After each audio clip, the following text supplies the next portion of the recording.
Bismillah ar-Rahman ar-Rahim. Hello, people, and welcome to Footy Church. Welcome, first Champions League night.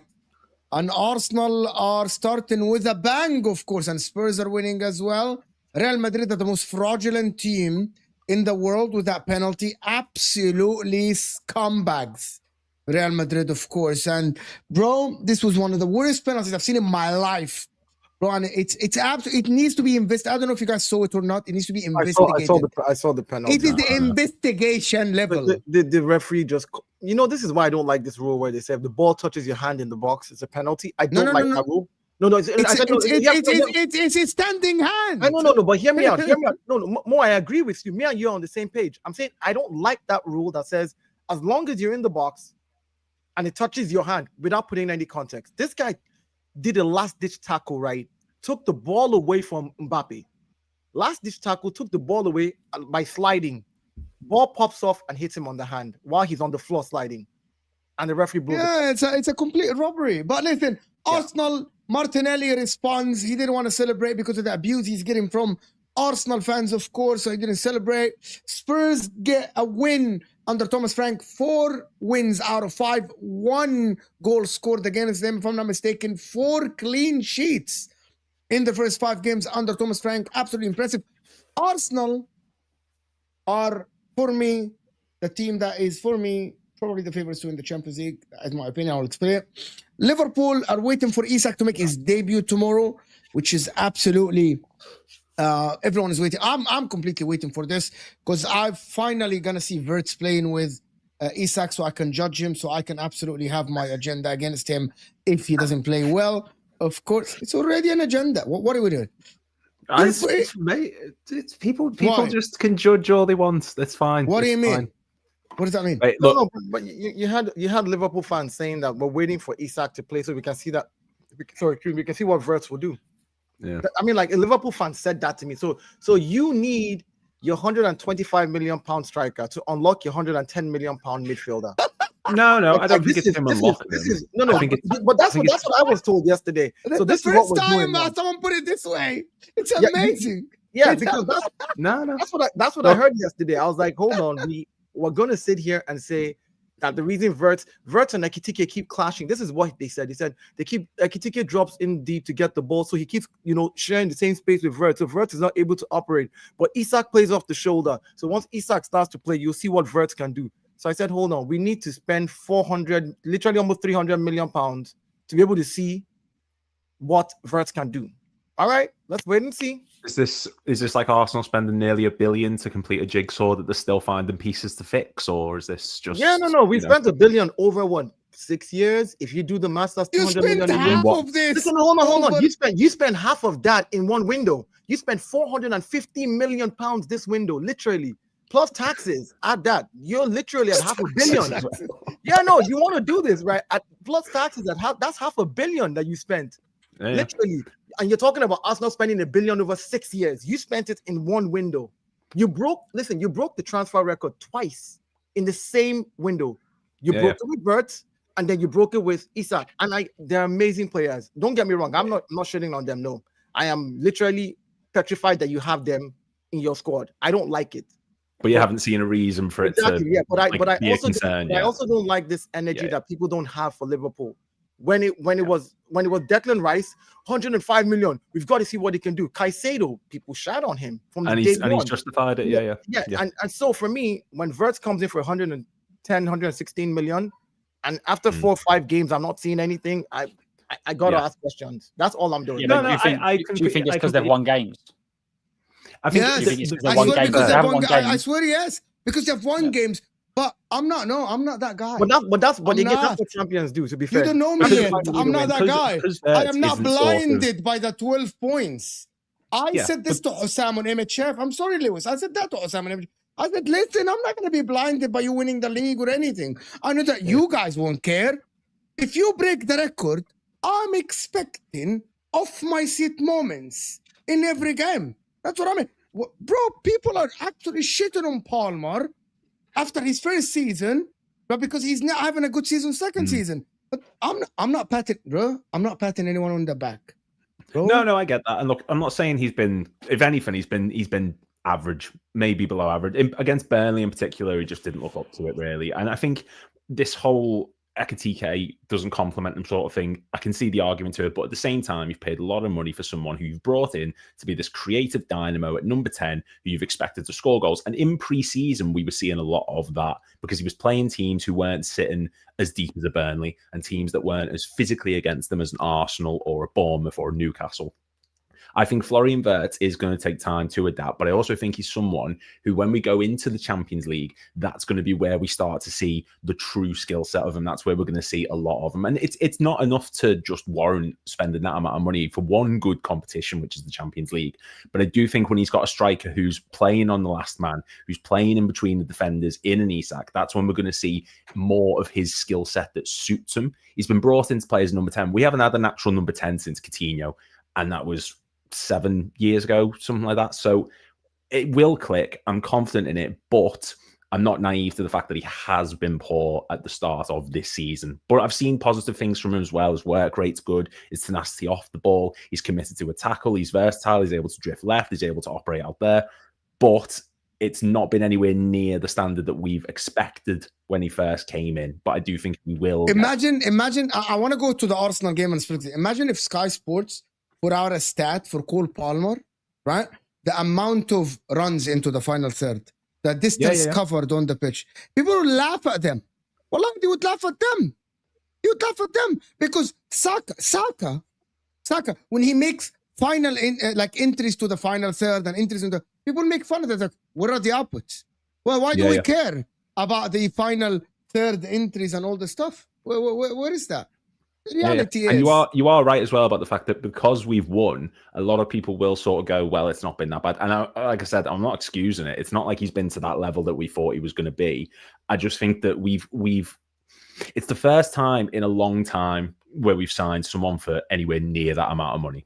And I think looking at it, to us naturally, because of the way that we've been ran and all the big money acquisitions bar like Nunez, for example, they've all seemed to hit the ground running. So I think it's more faith than it is what we've seen that's making us think Wirtz is going to click. You know, it's the first window that I can recall since 2018 where we've gone out and we've spent X amount of money, copious amounts, because we're challenging for the league. There's a higher expectation on a Florian Wirtz than there is when we sign someone like an Emre Can, for example, or like a young, talented player, even Mo Salah, Mane when he came in, Firmino.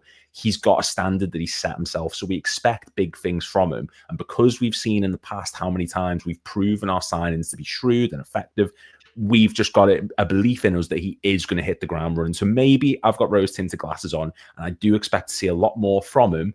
But I think after 4 matches, it's not been great, but there's still plenty of season to go. And I think the Champions League is really going to go back to Isak. That means that you guys, that means that you guys, you said it's been a long time since you spent this type of money, but it felt so good you had to do it twice, man. You guys did it twice. Same window. I like it. Listen, I want to go to the Arsenal game, and I want to speak about the Arsenal game first. Or should we get the Spurs game out of the way first? I think the Spurs game is easier to get out of the way first. I'm happy to talk I want to hear Spurs about when it. we're winning games in the Champions League. I'm absolutely happy to talk about them. How confident are you this season? In terms of Champions League or the league? Or you get into the Champions League spots this season.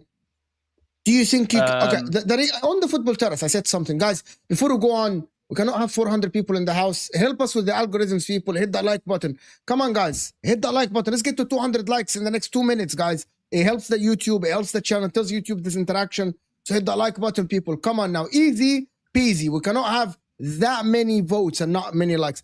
I'm going to tell you something. You remember that Chelsea team that finished 10th and next year won the league right away?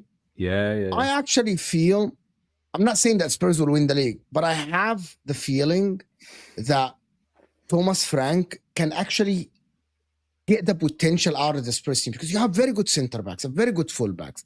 Kolomouani, Richarlison, Kudus, Xavi Simons. That is a team that is equivalent to everyone else. It can get to top 5. Do you think he can unlock that team to get that many, to get top 5 or something? Yeah, I think top 5. I think 5th isn't beyond the realms of possibility. But it's just staying fit. It's literally keeping players fit. Yeah. We've had so many, because you talk about the centre backs, and obviously that's fine, but the centre backs weren't fit enough. Obviously, Vicario was out for a long injury last year. Bentancur was literally injured every few weeks. Then he'd miss a few. Then he'd come back. Richarlison wouldn't stay fit. Solanke couldn't stay fit. Kulusevski is literally every single player in this squad had issues with injuries.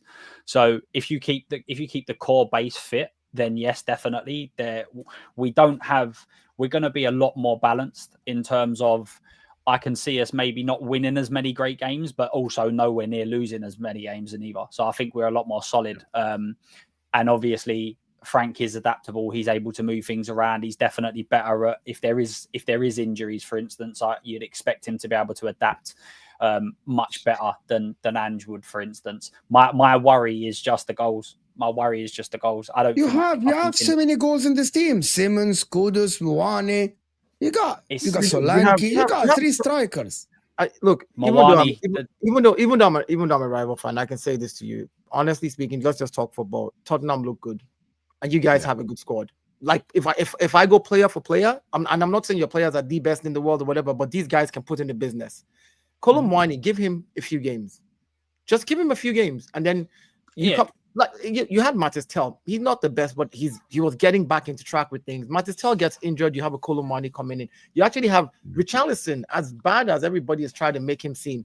I think Richarlison, with a few run of games as well, and you guys, and again this season, you're playing a lot of games this season. So a lot of them will get minutes, So give or take with Thomas Frank, like you said, I think fitness is the only thing that I would, or injury-free players for you guys is the only thing I would. I don't really. But they don't run as much though. They don't make this. What I mean by that, more they're playing in 4 tournaments as well this season. They're in the FA Cup, Carabao Cup, and the Champions League, and in the Premier League. Would you say the same about Chelsea, for example? And they don't have a mass. Chelsea has a bigger squad than them. The squad depth of Chelsea. I mean, not really. Actually, there's squad depth and there's good. Like you look at Arsenal. Lavia, by the way, Lavia's injured. Maybe not Sugu now has a long-term injury. By the way, maybe not the quality for quality. I'm not talking about how good the player. I'm saying, but in depth wise, Chelsea can still field 5 new players into their squad and play like Chelsea will play. If Tottenham lose 5 key players and they bring people off the bench, it's a whole new Tottenham. Unless Thomas Frank does 100%. Something. That's what I mean by that. Chelsea will maintain their standard of how they're playing to a certain extent. They lost Palmer. They were winning games. Palmer was injured for a few games. They're still winning. And they're winning comfortably in the game they played after Palmer was injured.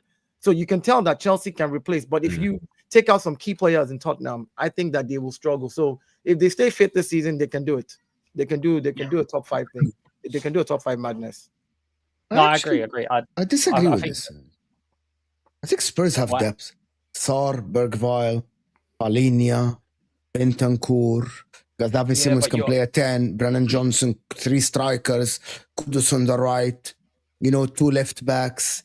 Pedro Porro right back. 2 That's why I center said, backs. that's why I You said got injury. I said, Danso. again, Mo, I agree with you that Well- they do have depth. I'm saying, but if you change their 5 core players and the depth, the squad comes in, the game changes totally. You can't look at the Yeah.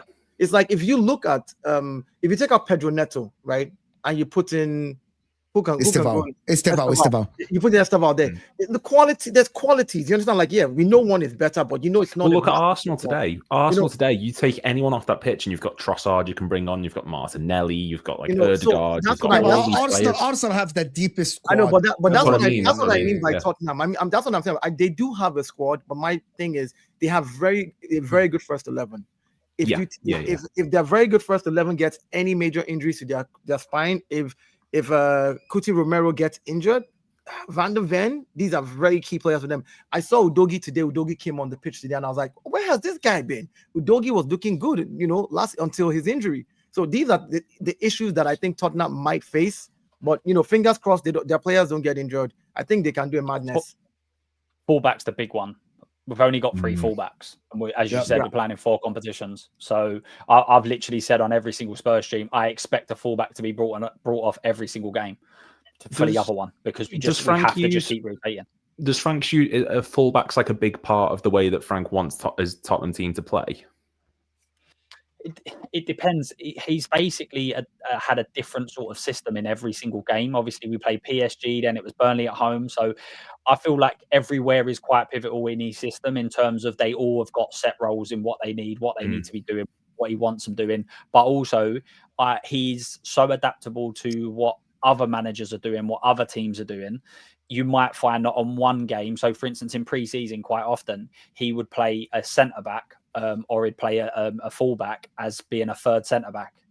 And then all of a sudden, it was like, now he's not doing that as much. So 1 minute, Jed Spence would be sitting in on the left fullback. He'd be sitting in as more of a centre-back. And then the next minute, he's the one that's overlapping. So he's almost like he's constantly flipping and flopping and changing between maybe who he's coming up against, who's on one wing, for instance.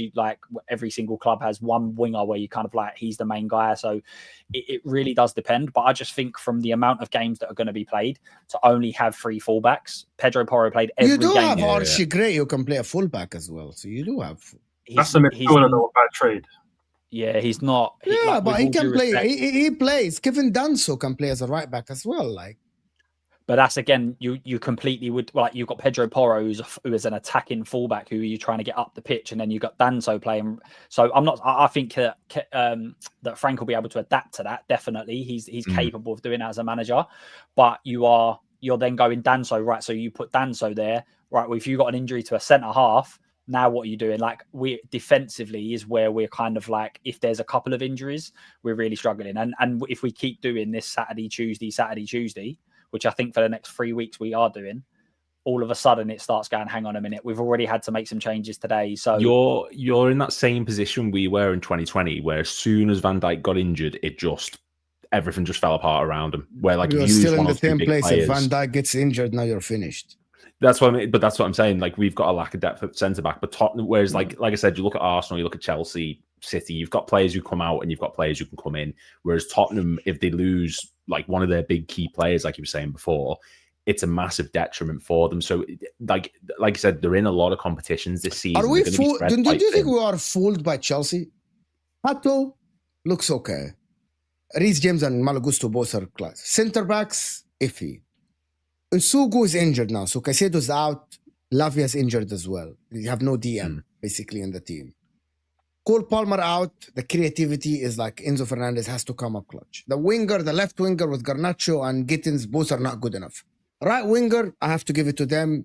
Estevao and Neto are good. Forward line, Joao Pedro. Delap is injured. He's coming back. But that's about it. That's the team. Cole Palmer. You left out quite a few players there, to be fair. Which Andre Santos? Andre Santos. You also left out Buonanotte, backup number 10. You also left out, obviously, Guiu, Tariq George, who obviously are filler players. You can obviously add depth in terms of With all due respect, these are Buonanotte is a filler. Tariq George is a filler. He's not good enough for the for now for the Chelsea team, the level we're talking about.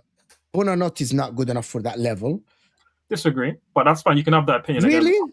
Time will tell. Time will tell. In terms of being a backup player, yeah, he's a good. I'm talking about today, ads. Today, you think Buonanotte is good? And again, obviously, you've mentioned obviously some key players who were injured. Who again, 3-4 weeks ago, we're talking about Asugo's great depth. Santos is obviously great depth, and he's still fit and available. Labia's great depth, but again, big injury. Obviously, we're going to see when he comes back fit. The lap, great depth. Again, last season we had no proper striker. Jackson obviously did a good job when he was in good form, but obviously not a natural striker by trade. Now we have 2 natural strikers by trade. Obviously, that's better depth immediately. But of course, then we've lost the lap for however many weeks injured. João Pedro's not fully fit, and obviously having to sort of play through the pain barrier. But obviously, we did recall Guiu, who's an option there. Tyreek George can play up front. So again, we've got options. Don't get me wrong, our depth isn't perfect, but we've got options. Again, I like Tottenham. I don't want to get it twisted. Obviously, again, I hate Tottenham, but in terms of like actually Tottenham as a team, like this is the best Tottenham team I've seen since Pochettino's time. In terms of like, okay, they have Kane and Son, and obviously a top manager who fits the style of play for the players that they actually have at the squad. Frank is a top manager. For me, he's a top underrated manager for many years, and people known him as sort of this more defensive manager. Whereas, obviously, at his time at Brentford coming up in the Championship, they were known for attacking football. Even in a Danish league with Brøndby, he was known for attacking football as well. And I feel like with the players he has assembled there, he can do a good job. The first 11 is great. The depth behind that isn't so great. And again, you look at key positions like centre back. One of their key players in Van der Ven, injury prone. We know that. Udogie's picked up a lot of injuries since, and there's no real proper backup left back. There's only Ben Davies who is he going to suit Frank's football? I really doubt it. And again, you look at other key players like Maddison and Kulusevski. This is what really lets them down because these guys are injury prone. The likes of Palmer, Caicedo, Enzo are key players. They're not actually that injury prone. So again, time will tell. But in terms of squad depth, Tottenham still lack quite a bit, in my opinion. Do you think they can challenge you for the top 4? If we have a really bad season, yeah. I can't lie. Again, you're a good host. Again, because the way you brought it up about, oh, you know what, Chelsea before, you know what, they could do what Chelsea did, finish 10th and then maybe challenge for a league title and win it again. I didn't say they're gonna challenge. I said they go from 16th. It doesn't reflect what the squad is about. So they can go get 5th, 6th, 4th. I'm not saying the difference. That Chelsea team had, with all due respect, had Hazard, Costa. Like that Chelsea team was a title-winning team that was held back. Yeah. Yes. And then you won the league.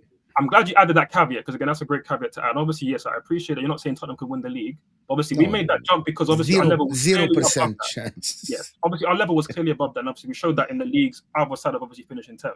Tottenham's level isn't 17th. Of course, we know that. But is it top 4, top 5? It could be if everything goes well. But again, a couple big injuries and they're leaving a lot to be desired. Because again, I look at creativity in that midfield. They do lack a lot if Maddison stays injured. And obviously with Palhinha, Sarr in the midfield, I feel like they do. But it can be the same for everybody. For Chelsea, I think if Palmer gets injured, you might be finished. Listen, you remember last season there were many reports that Ange Postecoglou's training session also caused a lot of injuries for them.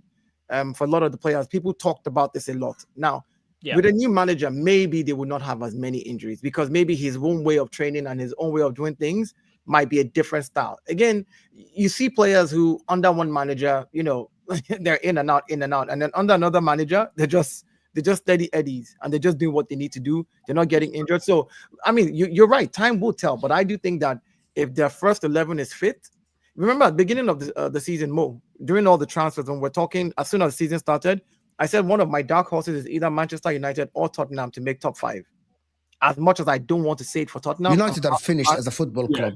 As much as I didn't want to make that statement, but I looked at the Thomas Frank signing and I started looking at the players critically, and I was like, "Ooh, these guys, 17th is a lie. It's not happening. They're going to make that top 5, and it's going to be tough because again, other teams have strengthened. So every top team is going to face a challenge. The Crystal Palaces, the Brightons, the Bournemouths, the Brentfords, these guys are no joke no more.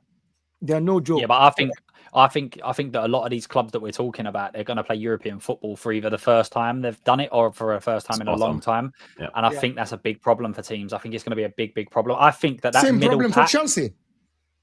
Yeah, but Chelsea but just played the European.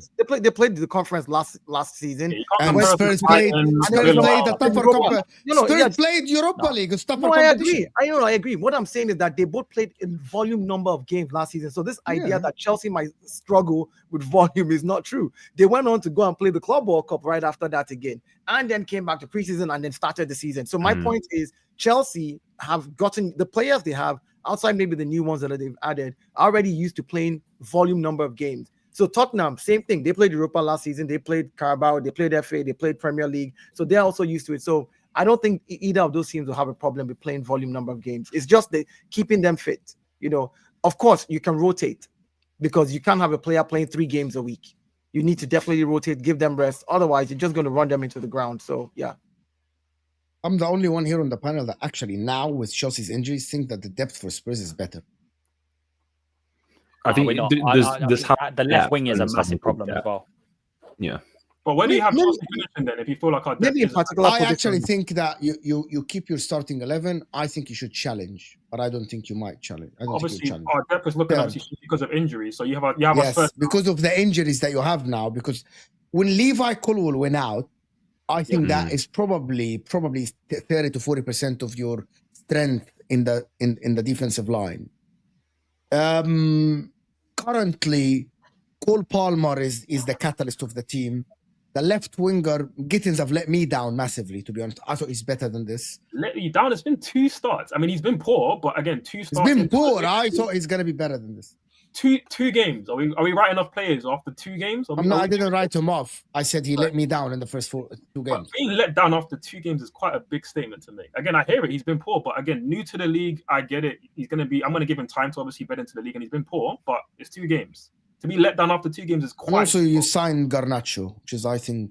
That's the signing that, again, you guys know my thoughts on Garnacho. You will know more. Obviously, everybody else. He's absolutely garbage, bro. This player is so fucking shit. No, you just don't like Garnacho. No, so fucking Garnacho's not shit. And again, he's fucking average footballer that shouldn't make it to be a Premier League footballer. In my opinion. Okay, wait. He's a kick. I'm sorry. He's a kick and run merchant. Yes. How many people have you seen at United though who can't play football, and as soon as they leave, they suddenly turn into Nana just had a fucking match of his life at Trabzonspor. Like all of them do it. Yeah, listen. Highland scoring goals. Let me speak. Yeah, look at Scott McTominay. He's running Italy like he's a fucking pope. Our natural technical ability is not great. We know this, right? Again, he leaves a lot to be desired. Even though he's the Premier League signing and he was signed for relatively big money, and I do think he's going to have more of an impact, at least in the short term, than someone like a Gittins who will need more time to adapt. That's all well and good. But in terms of his decision making in the final third, and the fact that his main go-to was just to get to the ball and knock it back and not really be looking where he's picking out a guy, and that might lead to something like Aleta Caicedo's goal. But in terms of actual quality, it's not great. And that for me, again, obviously Chelsea, I still have high expectations of Chelsea because again, do you rate your manager? I'm actually going to get to the manager because again, there's a lot of things that I like about this team. There's a lot of things I have to respect or realize and recognize that this team isn't actually a team that is built to try and win the league now. Again, don't get me wrong, I want us to win the league now. I think we can compete and we can win the league right now. But again, let's be honest. Are the board trying to build a team to win right now? Obviously not. They're building a long-term project to try and obviously do something in the future when the likes of Palmer, Caicedo, Enzo are all in their prime years. Again, you look at how. Can I say something about that? Can I say something to you? But let me just finish obviously this point, which is that if you look at our recruitment this summer, is it a recruitment strategy this summer to go and win the league? No, it's not. We're going to sign more young players. We try to make more signings to try and flip them. And again, when we had a big issue in centre-back with our main centre-back going down injured, did we sign a new centre-back? No. When we were targeting a prime goalkeeper to go and replace the guy who we know has a bozo gene, did we go and sign Mike Mignon? We didn't go over that and actually get that signing done. So I understand that even with the manager is a rookie. I like the manager. He's done great things, but this isn't just his first time managing in the Champions League. This is his first time managing a team in Europe. So again, when you have a rookie manager, a board that isn't trying to win right now, I recognize that we obviously leave a lot of things to be desired. Do we still have the talent to go and compete and maybe win the league? Of course we do. We have world-class players, and we've shown it against PSG in that final. But again, am I going to be honest and say that, you know, we also lack some key pieces? Of course, because I'm only going to be here and be honest. We lack key pieces, but can we still win a league? I want to address the Garnacho thing because again, I think it's easy to look at a young player. He's 21, right? Maybe United was just not the place for him. He gets to Chelsea, a different environment, a different manager. a different lease of life. I've seen many players. We all saw Torres when he left Liverpool. We thought when he got to Chelsea, he was going to do what he was going to cook. He did not cook. That environment was not for him. Same as Sancho cooked at Chelsea. Yeah, no, exactly. So my point. My point is he didn't cook. Sancho. No, I'm not saying he fucking didn't cook. I didn't say he cooked. You brought up Sancho. I'm talking about Garnacho. I'm saying let's wait and see what happens in a different environment for a 21-year-old kid. He's legally just allowed right now to be able to walk into a bar. He literally this year in America. Yes, in America. He's allowed right now officially to just be able to walk into a bar. Literally. So to me, he's a kid. At 21, yes, he may have played a lot of games at United. Maybe United just wasn't the place. Look at all the United players that have left right now. The Rashfords and co. Anthony, man. Last season, Anthony on loan. They all look decent. They all look decent away from United. Maybe there's something that is holding them back. Bro, I'm telling you, 90 million spent on one side. I'm expecting one of the best sides in the league. I'm just going to say, I do not look. A lot of people may not rate the signing, and I'm not saying it's a good signing or the best signing. I'm just saying he didn't make it this far at 21, and your manager is not dumb. There's a whole squad and team behind your manager, backroom staff that have looked at the data, so we can coach him to do this part better. If we bring him in, we can do this and do this.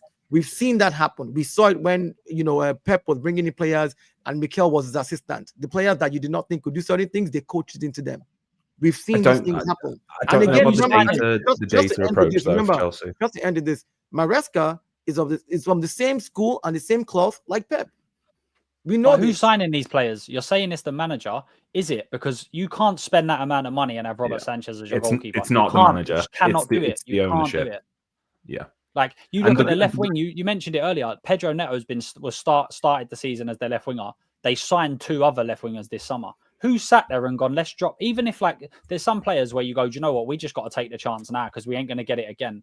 But who sat there and gone, yeah, let's drop another 90 million on some left wingers when we've got Sanchez at the back? Or if we have an injury to Colwell, who are we going to play there? Like everyone they plan to flip. That's why Chelsea plans to flip a lot of these players. And you have to look at their model. That's why they signed. By the way, Ads is not going to get a paycheck when they flip Garnacho for 60 million or 50 million. Ads is not going to get a paycheck. No, nobody. None of the Chelsea fans are getting money. When Chelsea flip players, big up Hussam for saying this. Chelsea fans are not getting paychecks. They're not getting paid. Nobody from the Chelsea fans is getting paid when they flip the money. Chelsea fans want to watch their team win, compete, be better. Yeah, right. But the ownership came in and spent a shitload of money when they came in, and they have to recoup that money. Otherwise, the club will be not even existent. Again, there's a business side to the club. You're defending the ownership. Listen, what is it? I want my club to win, but I don't want my club to go into administration and be taken out of the league. God. Like, what are we doing here?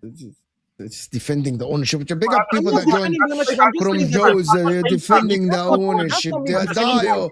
What are we doing here? They're defending the ownership of Chelsea. Wait. Again, as a Chelsea fan, respectfully, hold on, my brother. Football has changed. Players who can flip money, like you can still sign someone like a Semenyo, who there's still value in later on 4 or 5 years from now, but he's actually more Premier League proven and better to do a job right now. Because we can all agree here, Semenyo as a left winger at Chelsea is striking way more fear into all rival fans than a Garnacho. We all know that.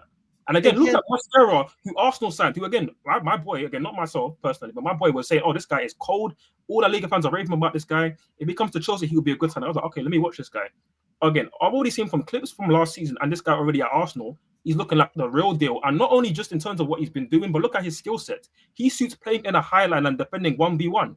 Does Tosin suit that? No. Could we ever afford it to buy Mascara? Yes, but instead we spent 100 million on left wing on guys who are not properly ready to go and help us challenge for a league title. That's just facts, guys. We've got to be honest. That's just facts. Again, those facts are true. 2 things can be true is what I'm saying. I'm saying you can say all of this and talk as a fan about who you think is best, and you might be right. You definitely might be right about the kind of players that should be there that can do better. But your ownership, we've seen their model. I'm just addressing their model. Their model is simple. They want to flip and make money. It's that simple. So we can complain all we want. It's like me being an Arsenal fan complaining about the Cronkies. I've seen what the Cronkies do with their franchises here in America. Every single franchise they own, they stick with the managers and they stick with them for a long time. This is the first time they fired a manager in one of their franchises for something entirely different. The Cronkies bring in a manager at 30 years old. They stick with him for 6 years before he wins 1 trophy. They don't care. That's their model. So let me tell you the problem here. But I know what is going to the outcome. Let me tell you the problem. The train of Arsenal and the train of Liverpool are moving faster than the train of Chelsea. That is the problem. That 90 million or 100 million that Ads is talking about could have closed the gap to the way to Liverpool's attack, who just signed Ekitike, who just signed Isak. That is the target.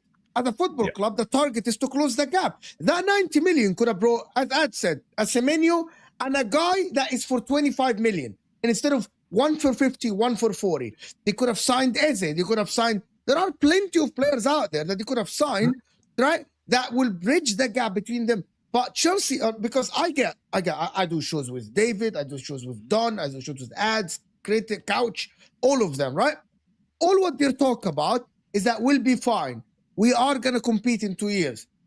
But what guarantees you that the Liverpool train, right, who buys young players like Wirtz, 21 years old, and Isak, 25, in 3-4 years, is not going to be faster than you as well, because they are building as well, right? But them signing Leone. You didn't sign even a goalkeeper. They already signed Mamarajvili to replace Alisson when he goes. You still have Sanchez and Jorgensen. Well, you got the chance to sign Manyan, and your ownership refused.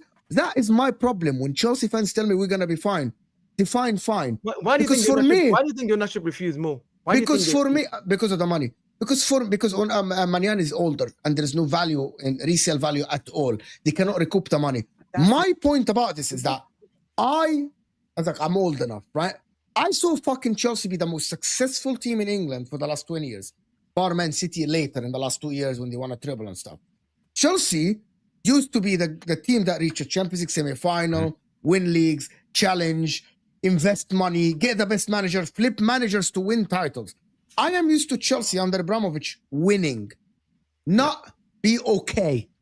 So for me, be fine for Chelsea. When every Chelsea fan tells me, like yesterday on the football terrace, that we'll be fine, Mo, why are you so harsh? Because for me, fine for Chelsea is for me to sit here and say Chelsea will have a chance to win the league title and the Champions League this season. They are genuine contenders for both competitions. They're not contenders for top 4. Already done. Khalas, last season you got 4th. Champions League is fine. You won the Club World Cup. Next level, winning a trophy compete. As well. Winning a trophy doesn't mean that you're a good team. I know that sounds daft, but like, just to use as an example, you look when we won it in 2005, our team was pretty shit, if we're being honest. It's widely regarded as the worst team that's ever won the competition. Just because you win a trophy, it doesn't necessarily make you a great team. Like, look at Newcastle. Chelsea they feel like they could go for a push in a competition, but they could go for a push in that competition at the expense of every other tournament.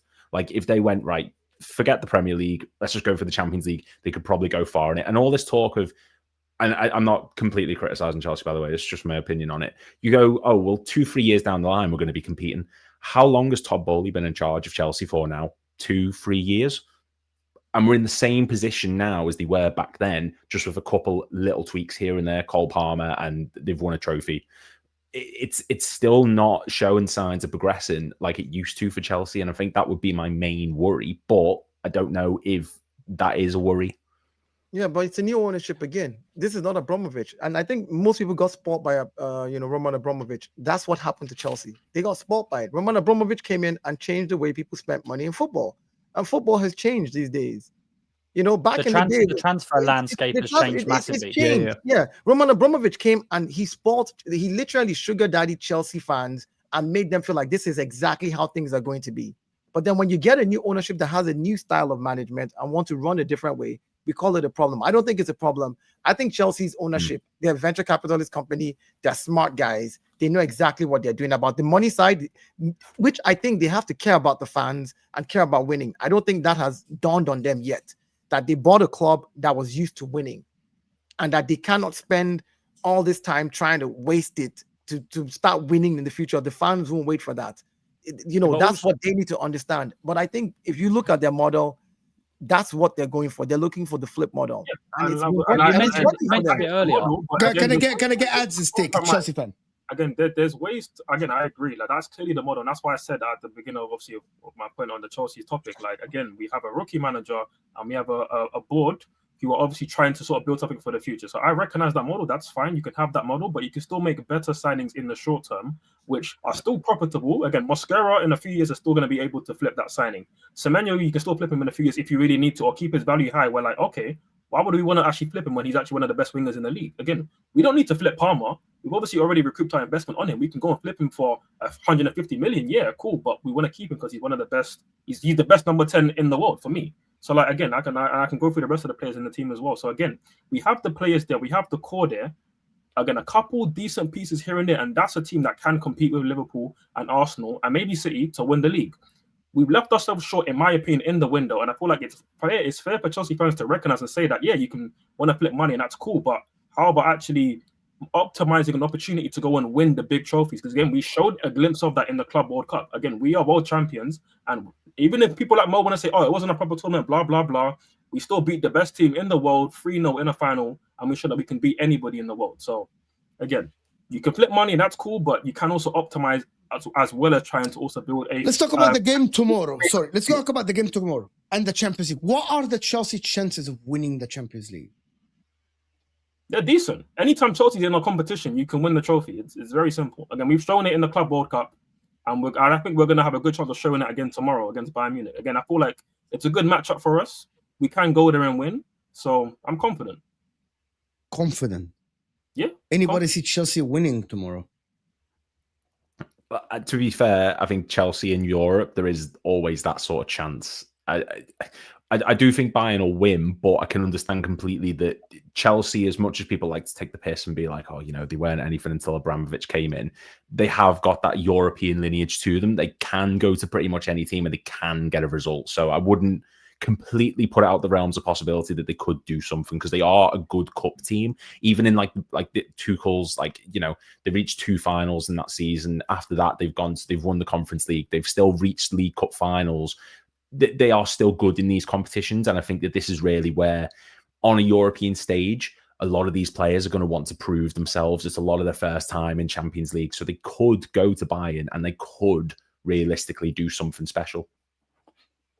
And again, you have to realize, like, everything he said is spot on as regards to Chelsea and Europe. Like last season's Champions League, PSG was 12th after the round of the first round. They weren't even in the top 8, and they went on to win it. So, you know, it is what it is with Chelsea when it comes to cup competitions. They have what it takes to actually go and win it.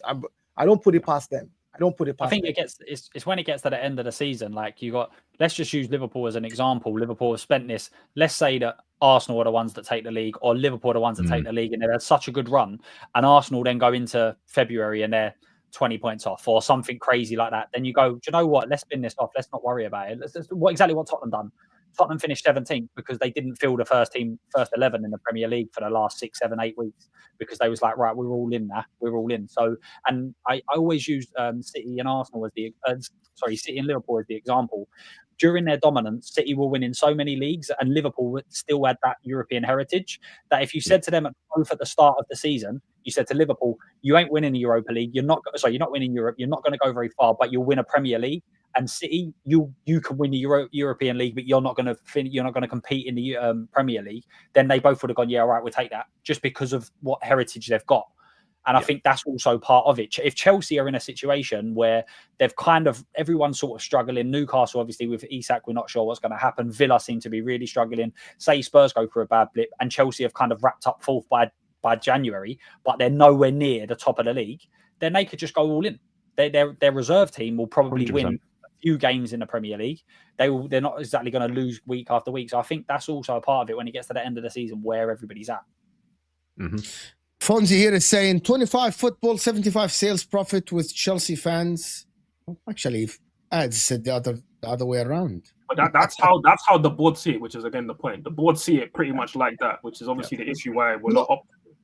You know, your board might turn around just like you said. Yeah, I think fans want the now thing, and I get it. Every fan wants that for their club. You want to win now. You just don't want it. But if they're doing this, and honestly, they turn around and start spending the profit they make in the next year and a half on Chelsea the way they should spend it. Mo, we've been on streams last season. What did I say about Chelsea? I said, when this Chelsea team clicks with the squad that they have and the depth that they have and the way these venture capitalist people are behaving, if they spend the right amount of money, people should be very afraid. I said this last season. We'll see. I'm not. While we're waiting, why should I wait and then see Garnacho sign as my Premier League proven left winger? Again, we're gonna complain about stuff like that. Why am I not seeing a centre back come in when we clearly are crying out? But again, that's what you see. You need a centre back as a fan. You need a centre back as a fan. I agree. You needed a centre back. I'm saying that's who they should sign. I'm not saying no, they need it. They need it as a club. But they need a 21-year-old Premier proven guy who they can have under the wages, try and improve him a little bit, and flip him come the summer or double the price. Like most of that money coming into my bank account, bro. It's not coming into my bank account, so I know, I get it. So you need let me answer this, please. Winning 2 Champions League is harder than second place. I'm telling you a couple of things actually, and I said that many times. Number one, what does the 2 Champions League have to do with where Arsenal is at now? Number 3, you actually followed that with a comment. Doesn't matter if it's a super chat or it's not a super chat. Mo acts like Arsenal coming second is better than Chelsea winning. I believe that being consistently competing for the titles is better than winning a cup here and there. Apart from the Champions League only. Winning the cup, winning Europa League is not better for the stature of the Chelsea Football Club. Chelsea Football Club would rather be competing, even if it's not winning. Not winning is a failure. But I would rather compete than actually scrape 4th, scrape 5th, and actually win a cup here or a Carabao Cup or an FA Cup or a Europa League or a Conference League. Because Man United is the evidence in front of us that winning Carabao Cups, FA Cups, reaching a Europa League final is not an evidence of the progression of a football team or a football club. Because look at them now. You can progress while winning, which is the optimal situation.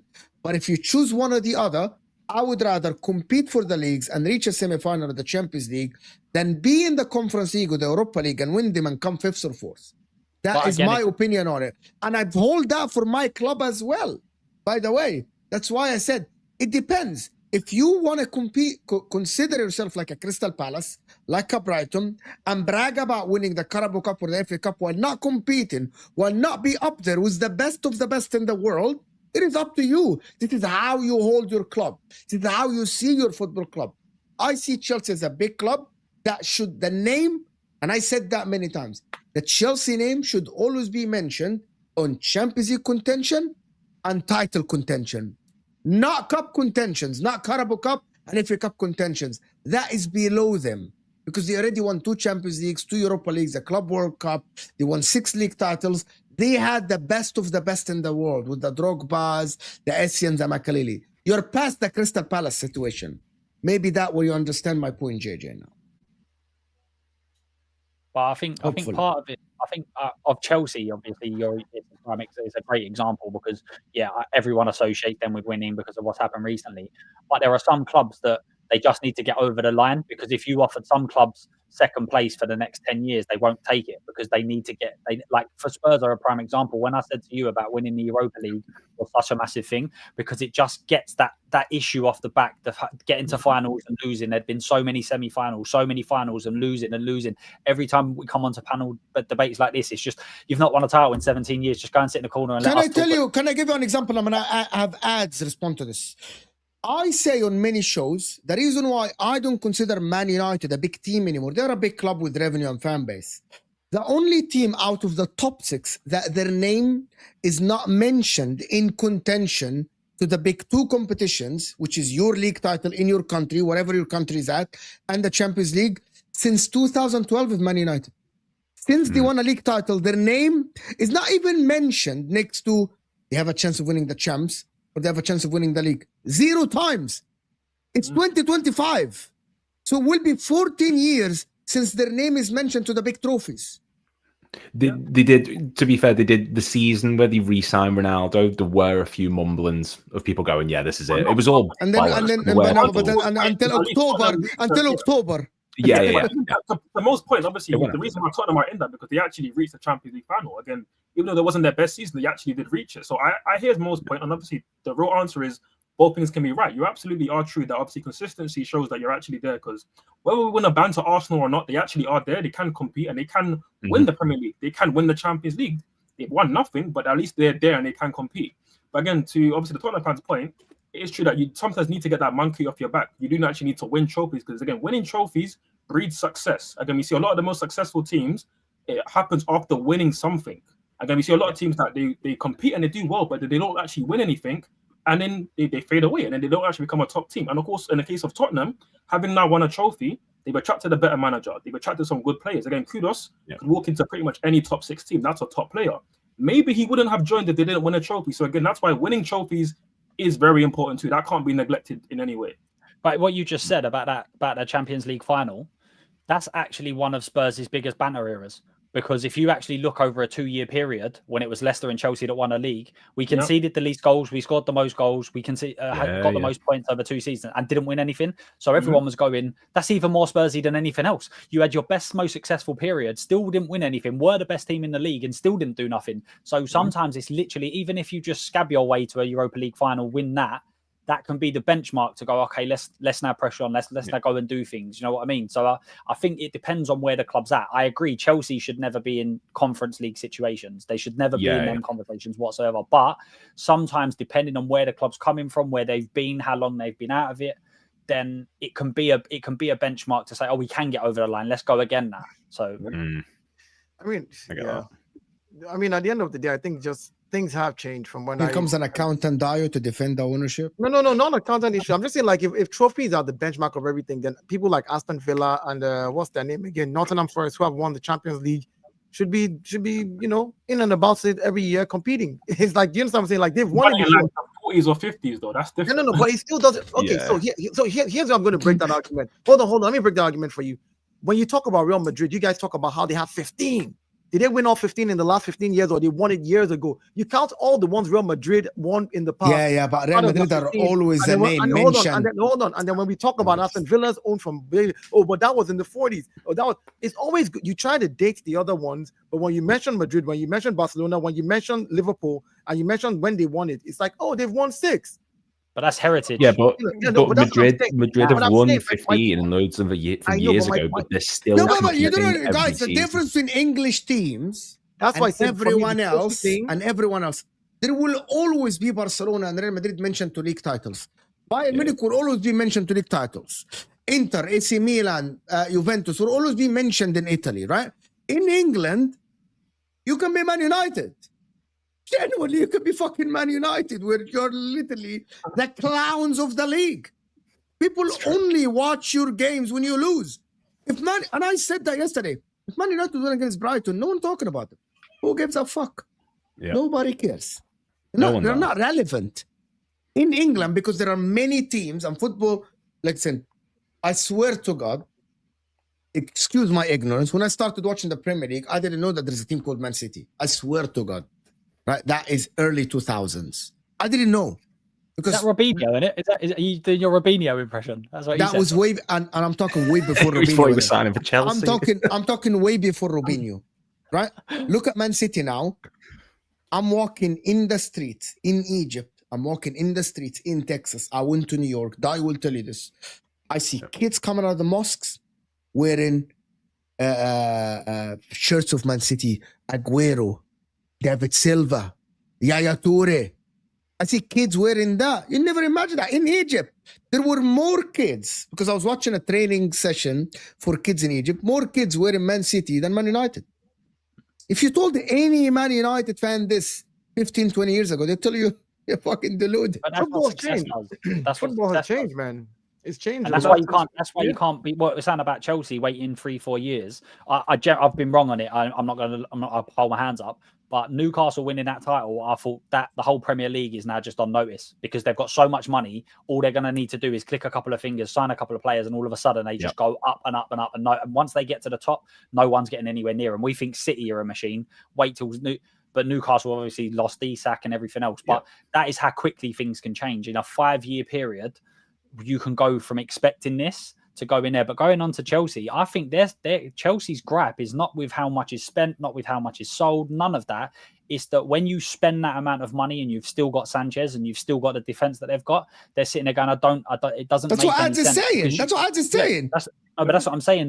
That's where all of the gripes come from, is that if they signed Garnacho as an add-on because they've got a centre-back and they've got a goalkeeper, then they wouldn't really be caring. It wouldn't really be a conversation. But when you're signing another 60 million, when you've still got that goalkeeper and you've still got that centre-back, then everyone's looking. It's the same thing at Spurs. Like when we buy players and we're sitting there going, but we've got obvious holes elsewhere. Why are we going to sign 30 million pound on a 19-year-old?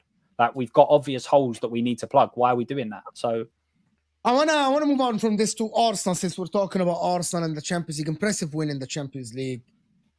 Does anybody here think Arsenal can win the Champions League? Be serious. Yeah, they can. Yeah. There's no reason they can't. Why do you think they put them second, Opta, in behind Liverpool? It's all, look, Opta said that we're the favourites to win the Champions League, and I don't even think that's true. So I sort of take it all for a pinch of salt, to be honest. It's the data that they use for the algorithm. Basically, yes, it's data. It's not random. I know, but it's not. Is it data? Is it not named? Man United and Tottenham were favourites last year for the. But I guarantee you, if you go through the Opta, stats of the past like 5 seasons, I guarantee you it will not look anything like what the season ended as. It's but the data says now. Can I tell you guys the truth? With Arsenal defense, I believe they have a good shot of winning it. Yeah, that's what I was saying. The best defensive team, the best defensive unit in the world with the depth. Look at Mosquera today. Yeah. He's so good, by the way. I don't know how you got him for the price you did. That's ridiculous. Yeah. Like literally, we literally brought in Hincapié and Mosquera was playing, and I still did not feel like I wasn't panicking defense-wise. I think the setup as well. The setup allows them to be good. Let's be honest. The setup allows them to be defensively solid as well. So they're coming into a good defensive setup, which helps. Yeah, I mean, you know what as well? Like, sorry, the fact is as well, Arteta today, he changed the way that he wanted to play midway through. Like Martinelli, just literally going long, got the best out of him, and that's being central, not glued to the byline, not glued to the not glued to the touchline. Central is different. But to be honest with you, I didn't like Eze today. But that's because again that's because he had the luxury of doing that. Of doing that because of the squad that we have right now. He didn't have that luxury last season to play Martinelli down the center. Who was going to go left? You're going to leave Trossard on the left all through the entire season. Trossard has always been the super sub. That's what he's always been ever since he came to Arsenal. So every time he's played 90 minutes, he's played like crap. So again, last season we didn't have that squad depth, and now that we have it, I think he's finding ways to use it. Now, as regards to the whole Eze thing, everybody here just wants. I think the thing is people want Arteta to play Eze in his position because they want Eze to play free-flowing football and Eze to come here and shine and dribble to people and pass the ball and score. As an Arsenal fan, I don't care. What do you mean you don't care? Hear what I'm saying? Do your job. If they ask you to play left wing, play left wing. Listen. You had energy for Wirtz. You have to have the same energy for your player as well. Listen to me. Eze and Wirtz, and Eze is not £100 million player. The reason I have energy for Wirtz and I had energy Eze is 6 years older than Wirtz. The reason I had energy for Declan Rice, I had energy for Declan Rice when we bought him. I had energy for him. I said, you're a £100 million player. Step the F up and do your job. I had energy for Caicedo. I will have energy for Wirtz. I'm not having energy for Eze, who's 27, and I know he's in the peak of his. I think you understood me. Listen, you understood me wrong. I have energy today for a manager like Mikel Arteta. He knows that Eze is not a touchline winger. Asking him to be the touchline winger. When he shines, when he starts on the left, drifts inside the pitch, dribbling. Did we watch the same game? He started. Yes, on paper, Eze was on the left, but who was overlapping on the left consistently? In fact, who was covering for Calafrio as he overlapped? Gabriel kept on covering for him. Did we not watch the same game? Eze was drifting back into the center in the left where he normally plays. Why do we say these things as though once we see the lineup 4-3-3, Eze did not play as a deep line touch as a touchline winger today? How many times on his heat map was he on the touchline on the left? Most of the time. He was more. Calafio's heat map, I can pull it up right now. Calafrio had more of a heat map on the touchline on the left, overlapping. No, Calafrio was underlapping. Okay. Let me pull it up. There's no point in arguing it. I don't need to. I'm just gonna plug it in and pull it up. There's no point in arguing it. This is what, because again, you can't argue because I'm looking at it. Because this is what most people do, right? It's right in front of me on the screen. They'll pull out a 4-3. You'll say, 4-3-3. You're starting Eze on the left. Means Eze is going to stay on the left all through. Of course not. I hope not. Of course not. But that's how you have to put out a standard formation. You put a player's name there does not mean that the player did. You know what? Yeah. Carry on with the. Anyway, you guys think that Eze, as you had something to say about Eze and the winger. You said that before, that he's not a winger. Yeah, Eze is a top quality player, and again, regardless of price tags, he should be compared to the likes of Wirtz, for example. Like again, similar position. They're two top quality players, regardless of how people value them. They're two top quality players, so we should expect more of them, right? I think Eze is going to be a hit at Arsenal. I said it when I came on the show last time, talking about how he should sort of maybe start from the left, but he drifts inside. And I feel like, okay, you need an attacking left back who naturally will hold the width. And again, I don't know if he's going to bring up a different heat map to me, but again, I looked at the heat map and again, I saw the game with my eyes and I felt like Eze was holding the width way too much and not coming inside. That's it, but I'm deluded. Yes, I'm deluded. Yeah. Calafiori, when he got in opportunities to attack all the way, then he would overlap, of course, then he's obviously going to be holding the width. But more time, Eze was holding the width too much, for my opinion. Especially for a player who, obviously, his talents are best suited to cutting inside, getting on the ball and dribbling and driving at players. And he wasn't doing that enough for me. Now, again, Arsenal are playing the greatest football right now, but for me, I've said it all along, they have, for me, the highest floor of any of the top teams. So, for me, they can play bad, worse than any of the other top teams, but still actually have a consistent run of form, go and string 3, 4, 5 wins on the chop while not playing great attacking football. It's not defense. That defense is cold. And they still got the players in the attack to actually play more free-flowing football, score more goals. And again, it's just up to Arteta to find the balance where you don't actually need to have 6 defensive players. You can afford to maybe have 5 because you have 3 or 4 of the best defensive players in world football. So and it's up to Arteta to find those solutions. I think if he does find those solutions, then they're going to be there in May competing for the top trophies. What about Madueke, people? You know what? Look, I understand why there was criticism to begin with, but honestly, he adds to Arsenal what I think we are suggesting that Rio Ngamoa can do for us, where he's just someone who's so direct and he can break down players and he creates space. And I think it's an art form that's so lost in wingers nowadays. Just try and beat someone, just have a go, just run at them and just go cause nightmares. He's that game against Forest the other day. Oh my God, he was unreal. He's just so dangerous on that right-hand side. And I think the fact that if you go back to Arsenal a few years ago when Saka went out injured, everything just sort of fell apart. You wouldn't even know they were missing Saka and he was still to come back. He's been so good. And it's not his output, his goals and assists yet. All right, make of it what you will. It's just the space he creates for himself. He has 2 people on him at all times because he's so good at beating people and it just creates so much for everyone else around him. Gyökeres is going to get chance after chance. By the way, if that's I was impressed today with him. Yeah. Before he got hit. Because I think it affected him. You see the cut? It was nasty. Yeah, it was nasty. I was actually impressed. His touch was better. His runs were better. The link-up play was good. It was just the heading that let him down. But no, it was a good striker performance. Very good. Yeah. It was a very that chance he should have put away from Timber, that cross. Yeah. Until Gabriel hit his head, and then he was. I think he was done. Then I think it affected him massively. I feel like I have to talk on Noni and listen again. Obviously, as the Chelsea fan who's watched him obviously week in week up a couple of years, it is again he deserves some credit because he had a good start to the season. But again, it's funny seeing him get so much praise for doing what he was doing in a blue shirt. I was about to ask you this. Because he's doing stuff that he was doing. Again, we criticized him for the lack of end product. And again, obviously, up until now, in terms of goals and assists, it's not great. And again, we can still watch about eyes and say that, he's performing well, he's adding something, he's being a threat. But he was doing that for Chelsea. Again, he started last season off getting a hat-trick against Wolves, actually showing some end product, but he wasn't getting half the praise. So again, what he's doing now is good. And obviously, as a backup... But do you think because Arsenal don't have the ads? That's what I was about to say. It's something that they don't like because again, Martinelli has been obviously hit and miss in terms of how direct he is. Saka, who for me is world class and a top player, he has lacked a bit of that directness that he has shown in an England shirt and also showed in the past for Arsenal. So Noni gives them that, which is good. But again, my thing of Noni is again, it might come with age. Again, he might peak at 25, 26 and actually find that end product.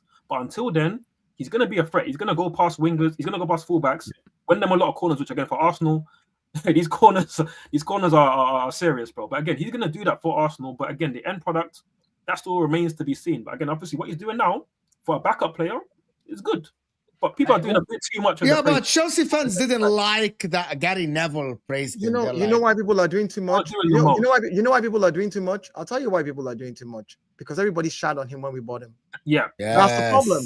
When you shit on a player so much and say all kinds of crap, even Arsenal fans went and signed a petition, bro. That was so Chelsea fans were singing, "We duped you again, 55 million." Everybody, and that's why Chelsea fans are crying for the everybody praise. said all kinds of things. They don't like it. And now they want people to shit on him. That's the problem. So the minute you shit on a player that much, and then he does just enough. Because again, there was an argument that we had, Mo, on one of your streams where somebody told me that we bought Noni Madueke to be our left winger and we're not buying the player. And I told them, I said, according to what I know, Noni is going to be Saka's backup. Like, according to what I know. Up until Eberechi came in and everybody was like, okay, fine, maybe now you're right. But everybody literally wanted to shit on him. They thought we were going to use him on the left wing. They said all kinds of things. Hence why when he's performing relatively what he normally can do, which we don't have when Saka is injured. We literally have a left-footed right-wing player who can still play the in-swinger corners that we play, that we're dangerous at, that can drive at his player, that can run at his man. And when we say end product, again, yes, he doesn't have it now. Can that be coached into him? Can we get him to a point where he now has a few more, like worst-case scenario, 10 GA this season in all competitions? Yes. Yeah, because he does have 10 GA. That's I'm saying when Saka comes back, again, you have to remember that I'm talking about when Saka comes back and Saka is playing week in, week out. Noni is not getting as many games. So based on the number of games he gets, now if he plays a lot of games, I expect him to have more GA. But I'm saying as a backup, if you come in and you give 10 GA in 19 games that you play, I think that's good for a backup. If you're a backup. Can I just ask you, as the Arsenal fan, again, given his form right now, let's say Saka just appears available tomorrow, right? Are you going to drop Noni? Would you not put Noni on the left and start Saka on the right? No, I'll start Eze on the left and I'll start Saka on the right. In his current position where he's hugging, like he's getting chalk on his boots, you would start him there. Exactly. Because the reason again is because the Champions League has started, the Premier League has started. There's going to be games now, so now I can swap players and I can rest them. He will get game time. I'm not going to just because Noni is showing very good signs now. I'm not going to play Noni 3 games a week. I'm not going to do that. I'm not going to throw him in the Carabao Cup and then throw him in the FA Cup and then throw him in the Champions League and then bring him to the Premier League at the weekend. And then when there's international break, he goes to play for England. Then he comes back and then I wear the boy out. And then by January, Noni cannot run for me anymore. So there's a lot of games to play. So regardless of how people want to shake it, I know we try to narrow things down and try to paint people. You're going to throw Noni away and put Saka there. That's not how it works. There's 4 tournaments. There's almost 70-something games to play this season. Saka is going to get a run of games. Noni is going to get a run of games. Noni is looking hot right now, doing the backup job, but I need Saka back so that we can balance it out. Otherwise, Noni is going to burn out as well. Yeah, I think Saka comes into the team right away. There's no argument. 100%. Yeah, Saka's Arsenal, man. It's the same with Kane and things like that. People talk about the Champions League final. Or why didn't you start? Why did Kane start? Why did Kane start? Because the facts are, if he didn't start, everyone would have gone, why didn't Kane start? So yeah. Do Arsenal have the best squad in the league, guys? Anybody here think that? It's right there. It's right there. Best squad is not the word I would use. I would say that we have a squad where when we swap a player for a player, the drop-off is not massive. We don't have a massive drop-off. So if we bring in a like Mosquera now for Saliba, we see that the drop-off is not super crazy. It's not like it's not back in the day we put somebody else there and you're like, Jesus Christ, like this is the end of the game.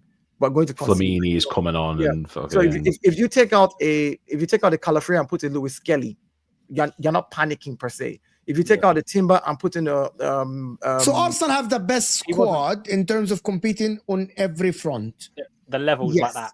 I think the most complete squad as regards to player for like players in positions. For example, if Kai Havertz comes back from injury and this guy has to sit out 2 games because he has a stage Gyökeres, I don't think that Kai Havertz is the best striker, but he can put in a job. You know what I'm saying? Like 100%. So that's as a backup, he's not bad. And when you say the best squad, you want to look at quality of player and output. Liverpool have the best squad. with the Mo Salah in that squad. You have Alexander Isak. Mo Salah has been not good. No. You can say that at the beginning of this season that he has not started like he normally would. But we know what Mo Salah can do. Let's not try to paint this. Look, this guy shattered records just last season. Are you telling me this season he's not going to do 50% of that? Even if he does only 60% of 60 of what he did last season for Liverpool this season, be very afraid. That's how. So when you're talking about the quality of players, you're talking about Van Dijk individually as the best defender in the league. To me, is Van Dijk. You can say a combined duo is Saliba and Gabriel because of how they work together, and they're both very good, but both of them have not reached Van Dijk's level. If you're talking about goalkeeper, let's be realistic about it. You can say what you want. Alisson. No, but Raya's now being. No, Raya is big. I'm not saying he's not, but Raya is not Alisson yet. Yeah, but the difference now is no. Not What I'm not saying again. I said the difference is not much, but again, Alisson can save Liverpool 9 points. Alisson can save them 12 points in games. There are games where he'll step up. I get that. So my point is, when you look at that, you can say that for me, I would call the best squad. If you say the most complete squad, I would say Arsenal. How fearful are you, Lewis, from Arsenal in the league, though? It has grown, admittedly. I think it's not so much what Arsenal have done. I think it's what we haven't done. The fact that we didn't bring in Gakey is a big concern. We're only 1 or 2 injuries away in that back line from it just completely going. Like I said before, 2020, 21, we went through 21 different centre-back partnerships in the league. And like we have Fabinho there and Henderson, and like it was a mess. Arsenal, like you said, maybe individually and start an 11, we've got the better players like in each individual position, bar maybe 1 or 2. But as a squad as a whole, you look at us, we take Salah out that team and our backup is Jeremy Frimpong, who's a right back who's being made to play right winger. You take out Cody Gakpo and your backup is a 17-year-old Rio Ingamoa. Whereas you look at Arsenal, they lose Martinelli. They've got Trossard, they've got an Eze there, they've got Erdegaard, you've got Rice, you've got Marino, Zubimendi. Like there's depth. No, there's plenty of people. The longer the season goes on, when we start to maybe burn out a bit, and don't forget Salah's got AFCON as well.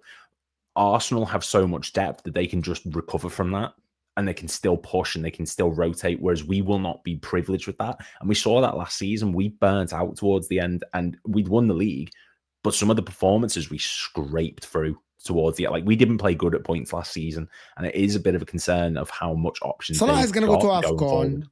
That's number one. Talking about last season, something talking about last season. I looked at the table, right? I like to do a lot of stats and data. So I know people don't like it, but hey, it's what stats are great. I looked at the table. I looked at the table and I was like, okay, so Liverpool won the league, and Liverpool had 9 draws. Arsenal had 14 draws. Arsenal lost 4 games. Liverpool lost 4 games. We didn't lose more games than you. That's the first thing. We lost the same amount of games. We drew more games than you, which is 14 games. But in those 14 games, 6 of them, we played with 10 men in discipline on the Arsenal side. We got red cards that we shouldn't be getting. We played with 10 men, and we lost those 6 games from winning positions, or we drew them from winning positions. So we were either 1-0 up or 2-1 up, and then drew it 2-2, right? So those 6 games that happened in with 10 men, I look at it and I say, take that 6 games. Let's just assume those 6 games have won. It means we would have only drawn 8 games and you would have drawn 9. That's, to me, those are the margins that I'm looking at. It's also as well. Sorry? It's also as well, you look at the lost, the Chelsea result, we'd already won the league. The Brighton draw. I agree. I agree with you. I'm talking about Arsenal as a club. I'm saying that Arsenal, what they should have, the things that we suffered from last season, which was, in those 6 games where we had red cards, I just call it indiscipline. I blame the players, I blame the manager, I blame them. I don't blame any referee or anybody. I don't care. My point is, you should not be doing things, regardless of what it is, that should get you off that pitch. Keep 11 men on the pitch, and if you draw the game, fair enough. Don't give me a reason to be saying, oh, you were 10 men and that's why you drew it. It's annoying, So hopefully this season, those little fine margins, those are things that I think we fix. We have good squad depth. Today, Declan Rice had a yellow card.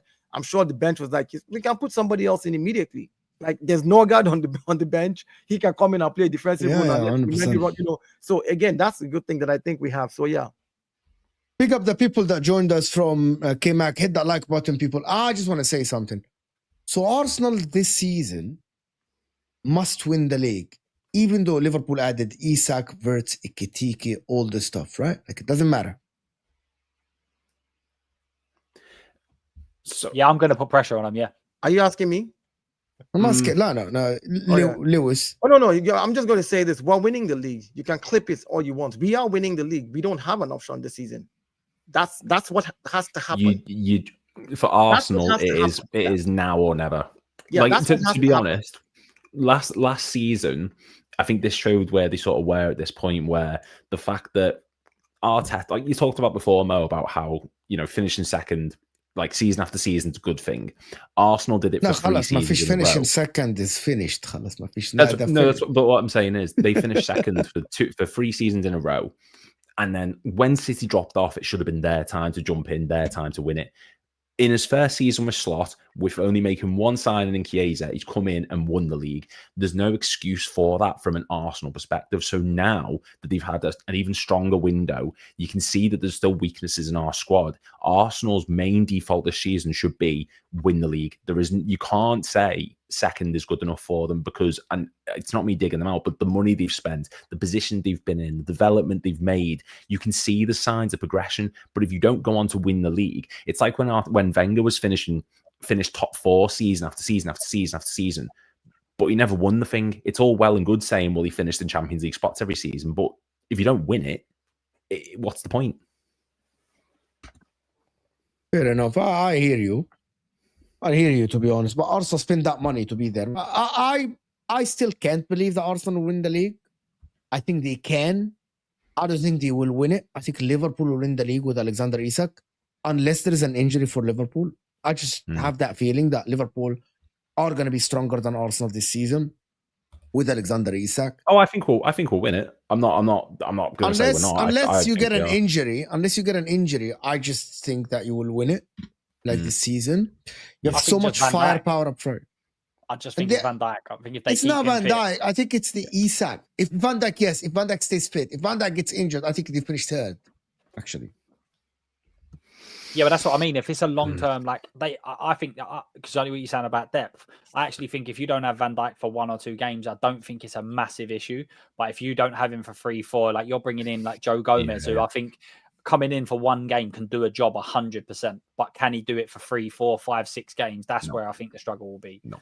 Even Salah being out, if Salah's away for AFCON, you've still got like Wirtz can hopefully by then have stepped up and been ready. So you know what, I Luke? just think he's the one. You know why the reason why Liverpool are not playing well in the last 4 games? I think because Salah is not playing well. He had so much impact last season on Liverpool in the attack-wise, that they relied so much on his output and his game. Creativity, number 1 in the league. Assist, number 1 in the league. Goal scoring, number 1 in the league. And I'm not saying number 1 in Liverpool. I'm talking number 1 in the league. They relied so much on him that it masked all the other things, right?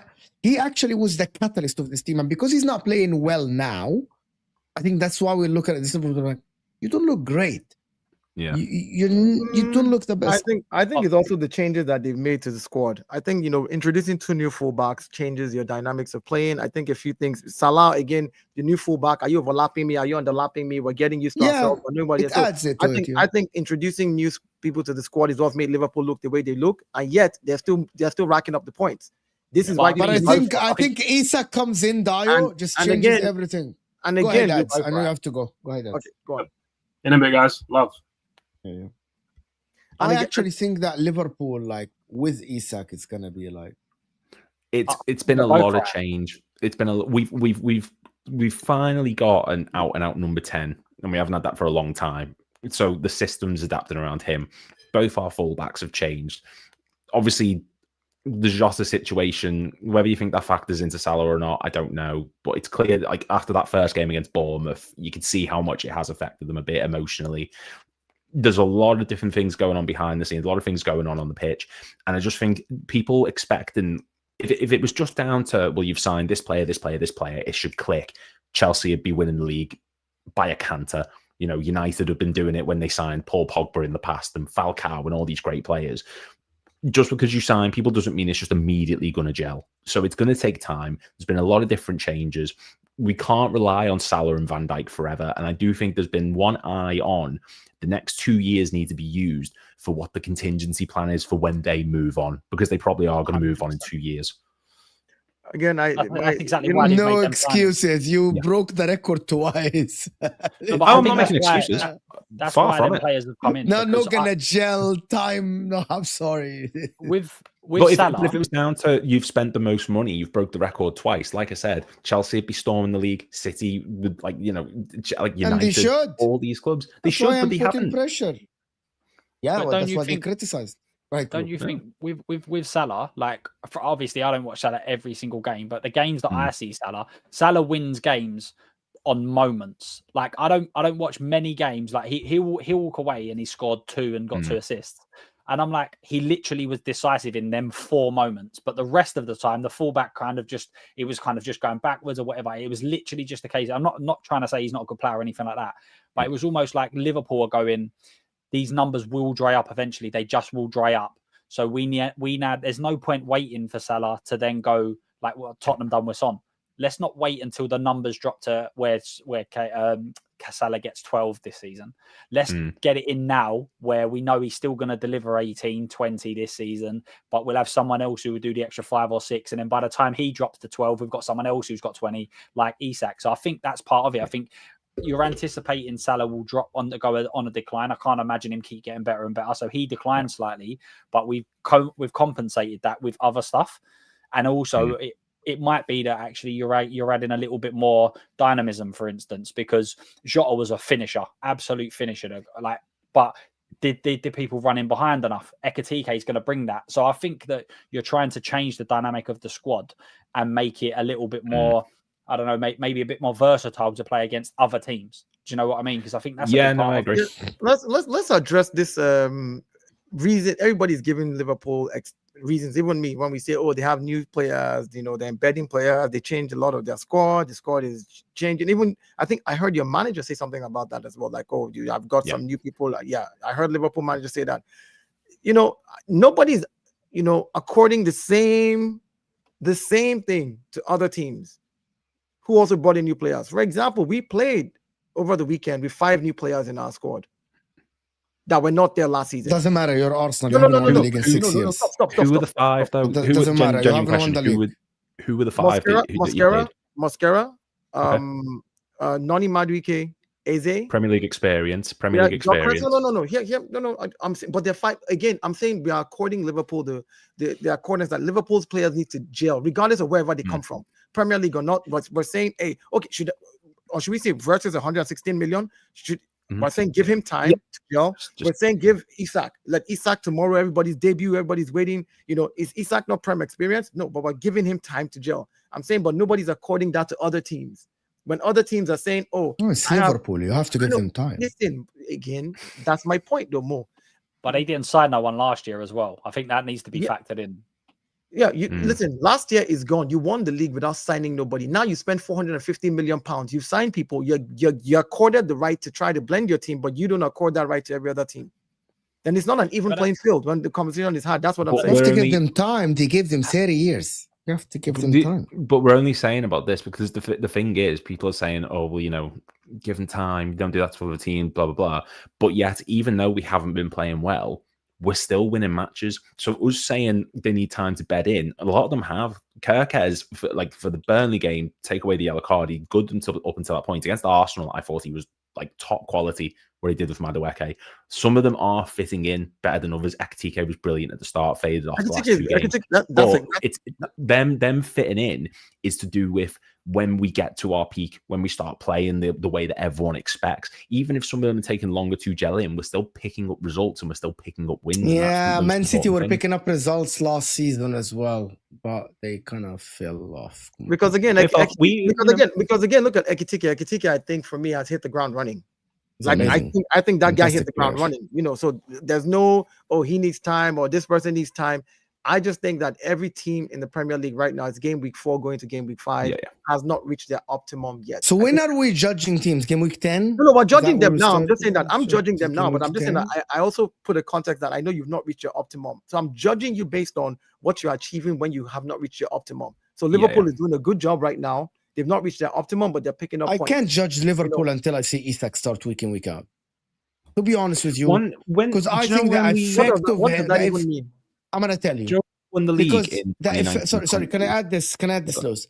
The effect of Isak is literally like for Liverpool is kind of like imagine if Saka was injured for Arsenal and and then he's coming back.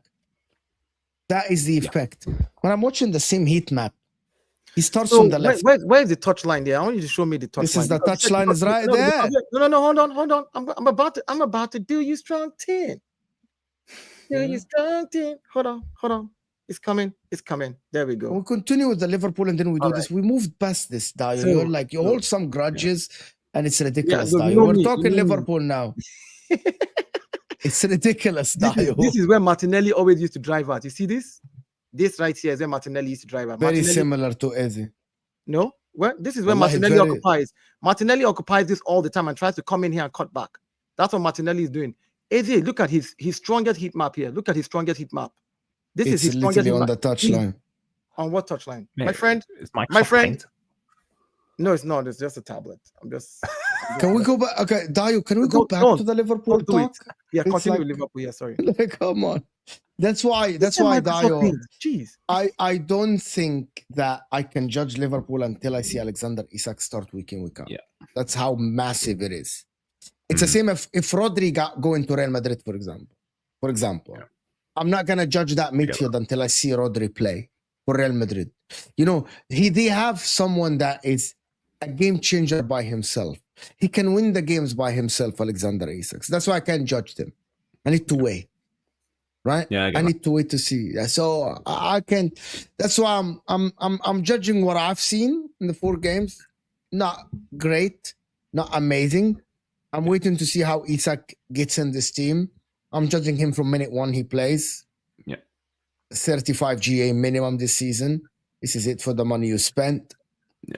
There's no excuses. We can't do the whole, we've not spent, FSG don't help us out. We've spent money. We've sold, but we've spent copious amounts of money. It's the most in our history. Like I said, 2018, 1999. Like there's few windows you can look at in Liverpool's history and say we've gone out and we've systematically set about winning the league or winning trophies. Like we've spent big, and there's no excuse for us not doing it. But what I will say is, everyone comments on this whole.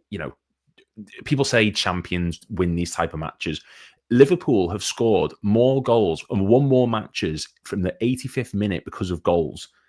We've won 46 games because of that. The next highest is 33. So maybe it's not a sustainable way of winning. And it's not, by the way. If we keep doing this, we're not going to win the league if we keep playing it in this way. But this is just the way that Liverpool as a club are. Ben Ayoun did it against Fulham. You've got Collymore against Newcastle. Mane did it against Everton. Firmino did it against Tottenham. There's so many examples of us scraping these matches because it's ingrained in us as a club that that's who we are. We will keep going until the last minute. So while it's not great, the manner of which we've won these first 4 matches, it's in our DNA to do that. It's not sustainable. It's not. And if we keep doing it, we are going to feel the repercussions of it. But I'm not surprised when we get these results, because this is something we've done time and time and time again, year after year. And like, there's just countless examples of us doing it. Yeah, hopefully. Guys, it does. Guys, by the way, there is someone here. This is Martinelli. You see him. You see. Yeah, but this is in the attack. No, but you see the difference of Martinelli and Iberici Eze. See, you see, this is Martinelli, and this right here is Iberici Eze. You see this difference? You see that he's not hugging the touch line? But that's it, because you were attacking all the time. That's my point. Though you guys made it sound today like you were in the every position. time Eze got the touch today, it was on the touch line. Every time. Every time. Guys, by the way, you want me to pull up the videos? Yeah, but a video is bad. Just let us move on from this. Guys, someone really thinks I'm cuddling Liverpool, even though Liverpool fans think I'm against them. But listen, people, I want to thank everyone that joined us. All the guys, channels in the description. Let me shout them all out, of course, before we actually go. A spotlight of Spurs, Lucas channel, doing fantastic work, doing all the work for Spurs and all the stuff. Thank you, Luke, for joining us. Beyond the Cup 97 and on Anfield Index, that you will find Lewis, of course. Brilliant panelist, fantastic, absolutely, as always. Thank you. Of course, banter on the pitch, Dayo. Your resident troublemaker. Yeah, absolutely. Sunday, I'll be here after the Man City game. I'll be here. hopefully. It's 4-1. Don't worry. Just calm Yeah, down. yeah. So this would be 6 games, 2 goals conceded, because we played 5 games in all comps, 1 goal conceded right now. So that's Guys, hit that like button before you go. I will see you guys tomorrow at 2 with a brilliant panel for you with Mac, Igal, of course, and we got like others as well on the panel. So that would be absolutely a fantastic show. Shez as well. So be here at 2 p.m. UK time. I will see you guys on this. Will take you to what's his name? Sorry, Flawless. So please go and say Judge Moraid, copy paste from the chat, guys. Copy paste Judge Moraid. I'll see you guys soon. We're out of here, people. You.